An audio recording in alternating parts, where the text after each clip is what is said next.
அதேபோல் கோவை காரமடை அருகே அத்திக்கடவு வனப்பகுதியில் நாட்டு துப்பாக்கி வெடித்ததில் சஞ்சித் என்ற இளைஞர் உயிரிழப்பு. அத்திக்கடவு வனப்பகுதியில் முயல் வேட்டைக்கு சென்றபோது நாட்டு துப்பாக்கி எதிர்பாராத விதமாக வெடித்ததாக தகவல். சம்பவம் தொடர்பாக போலீசார் தீவிர விசாரணை செய்து வருகின்றனர்.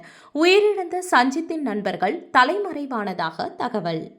அதேபோல் திருச்சி மாவட்டம் திருவெரும்பூர் அருகே யூடியூப் பார்த்து நாட்டு துப்பாக்கி தயாரித்து வைத்திருந்தவரை நவல்பட்டு போலீசார் கைது செய்துள்ளனர். திருச்சி மாவட்டம் திருவெரும்பூர் அருகே உள்ள நவல்பட்டு பூலாங்குடி நரிக்குறவர் காலனியைச் சேர்ந்தவர் நம்பியார். இவரது மகன் அர்ஜுன் நம்பியார். இவர் அரசு அனுமதி இல்லாமல் நாட்டு கைத்துப்பாக்கி வைத்திருப்பதாக நவல்பட்டு போலீசாருக்கு தகவல் கிடைத்தது. அதன் அடிப்படையில் சம்பவ இடத்திற்கு விரைந்து சென்று அர்ஜுன் நம்பியாரிடம் இருந்த நாட்டு கைத்துப்பாக்கியை போலீசார் பறிமுதல் செய்தனர். பிடிப்பட்ட அர்ஜுன் நம்பியார் விசாரணையில் வேட்டையாடுவது எங்களது குலத்தொழில், அதற்காக செல்போனில் யூடியூப் பார்த்து துப்பாக்கி தயாரித்ததாக கூறியுள்ளார். அதன் அடிப்படையில் தொடர்ந்து நவல்பட்டு போலீசார் அர்ஜுன் நம்பியாரிடம் விசாரணை மேற்கொண்டு வந்தனர்.